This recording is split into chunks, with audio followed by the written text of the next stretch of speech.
So, what have we got? Okay, Yamato plus Kremlin. That's turning into a very standard composition for North.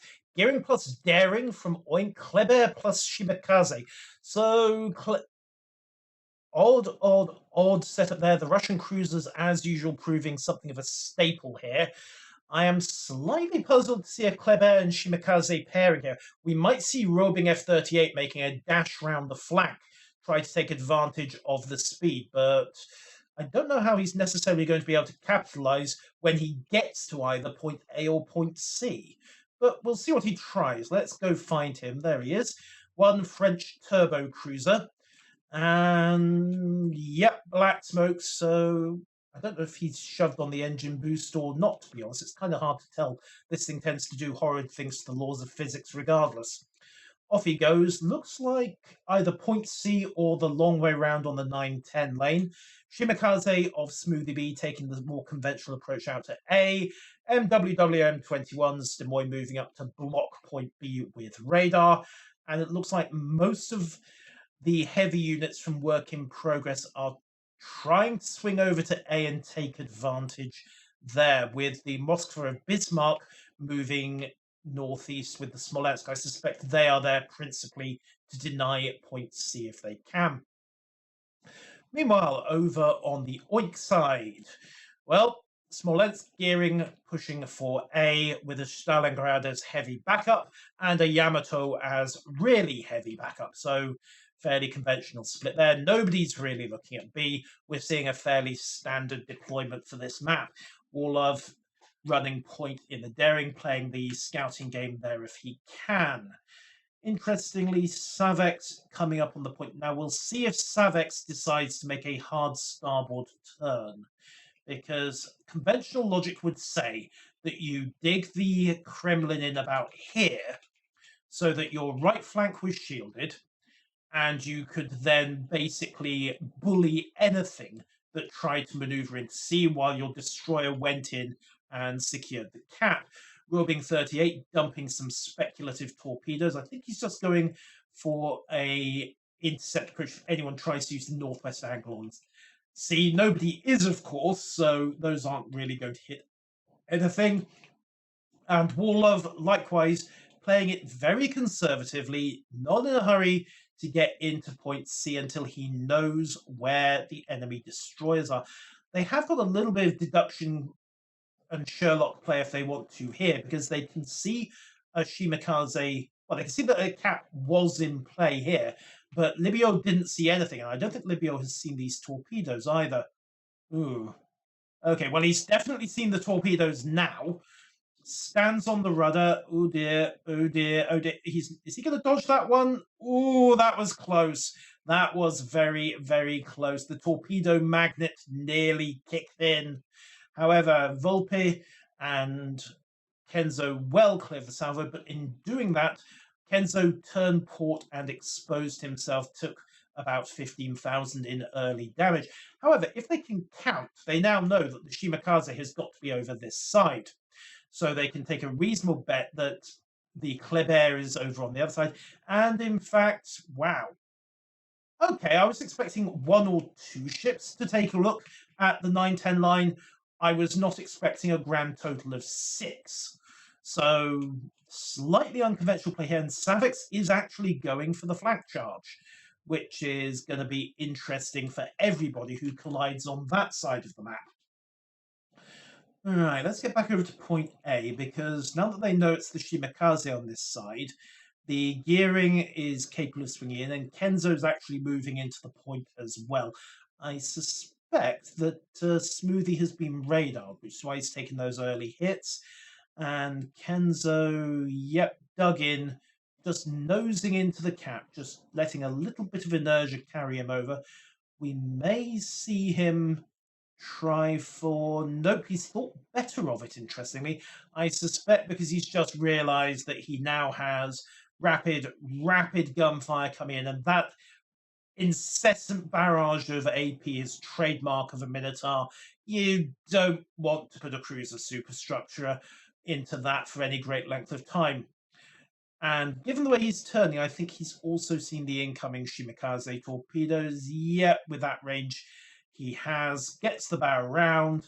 He's actually found a gap, so I think that salvo is going to miss completely. Backwards Eurobeat heard muffled in the distance, ladies and gentlemen. No hits for Kenzo, but he's been forced back from the cap, and 08 over there has got a nice solid firing solution and bullets for days. Not going quite so well for Vittori, however.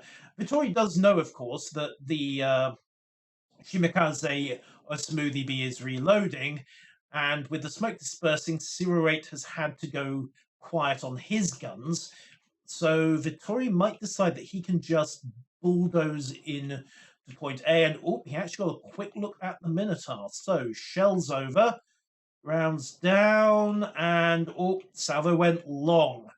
Worryingly closer, so I don't think 08 was quite as stealthy as he thought, leaving that smoke screen. Meanwhile, Red Sun is pushing up. Now, he's got a couple of options here. He could try to go around the back if they've got clear reconnaissance information, because they now know that there's not much torpedo threat on the 4-5 line. Maybe, and try to black the Stalingrad and Vittori at close range, but he's going to need to coordinate with his forces to the southwest. Or 08 actually, wait, who fired that radar? 08 must have fired that radar. So whose smoke was it? Oh, very nicely done. 08 cooperating there and taking advantage of a smoke screen. However, down at point C, yeah, it's perhaps not going quite so well for the work in progress, guys. The point has fallen, and it's currently a, well, I would say 5-4 fight, but that's wrong. It's actually a 4-on-2 fight over here, with the 4 ships of Oink pushing through C, leaving a 1-on-2 fight over here, with Cheat Life making sure that Bismarck and roving F-38 are suitably distracted and unable to really disengage. Which is going to make it a bit rough for Slytherin, who has been caught broadside on by, well, a Daring, a Kremlin, and a Salem if they tighten up their shot calling. Broadside on is not where you want to be in a Kremlin. Remember, with Russian battleships, line 1, paragraph 1 of the instruction manual, pointy end towards the enemy. And Sithran is not in a good position. He can't turn tight enough to make the channel. In order to make the channel and go anyway, he's got to back up with port rudder, which will leave him broadside to Savax. And, well, he's not at auto bounce angles either. So at this point, Savax, who has got his pointy end towards the enemy, is in a pretty good position to just start, well, throwing shells. However, point A, it's not going well for Oink, because, well, they've lost their gearing and they're about to lose their Smolensk. Volk is legging it as fast as he can. Again, can't resist the opportunity to pull the trigger one more time. He's going to stay exposed for another 15 seconds, dumps his smoke, but he should have smoked and then fired, sir. And Arm Vittori gets hammered as well. Point blank, close range by the Yamato, and Red Sun, having swung south, takes advantage, makes the right call there. So that leaves Kenzo 66, who is suddenly very short of friends. And he's pushing forwards in front of a Yamato that's loaded for, yeah. Oh dear. Are we once again going to break out the silver teeth paint? I think we are. Maybe he's making a turn. He's going to collide. Mutual wipeout between Red Sun and Kenzo. Under the circumstances, that was probably the least worst option he had. I won't say there was a good option because, frankly, he didn't have any good options at that point. So, west side of the map has completely folded. The Oink guys who were looking so strong a few minutes ago, well, yeah, now it's looking very bad. In fact, Robbing barrels in, catches the Kleber on the flank, multiple torpedo strikes. There goes the Kremlin. Oh dear, oh dear, oh dear. Domino theory in full effect, I fear. And in fact, Cheat Life losing his duel with the Moskva of Bismarck rather impressively. And yep, there's a fire. I don't think he's going to be able to contain this one, in all honesty. Starts moving to try to break guns lock, just buy him a few seconds of relief. 148 health, pops the Damcon just in time, but it's only going to need one more hit from the Moskva to put him down. And he's still not dead. Shackleton, however, is getting crossfired and beaten down by MWM21. There goes Cheat Life. Apologies for the camera work, by the way. And oh dear, oh dear, oh dear. 7-1. And only a couple of ships left. They're down 200,000 health. The funny thing is that, well, they were winning the control points schedule up until this one, because the point A only just flipped, and that was WIP's first capture of this game. But an absolute masterclass in how North is a map that's more about attrition than map control. So Andrigiano crossfired, hammered down, and dead, which just leaves the daring of Warlove. Oh dear, oh dear, oh dear. And there's not a lot he can do about it. I think he might have accepted his fate, to be honest. He's barreling away. Maybe he'll try to salvage some pride, I don't know.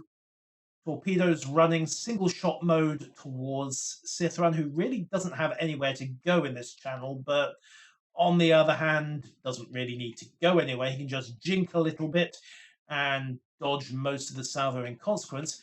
And there's the radar sweep from the Des Moines. High explosive immediately finds him, and with an auto-loading 8-inch battery coming your way, unfortunately, your days are numbered, sir. And that is a game, with Work in Progress taking another absolute monster win.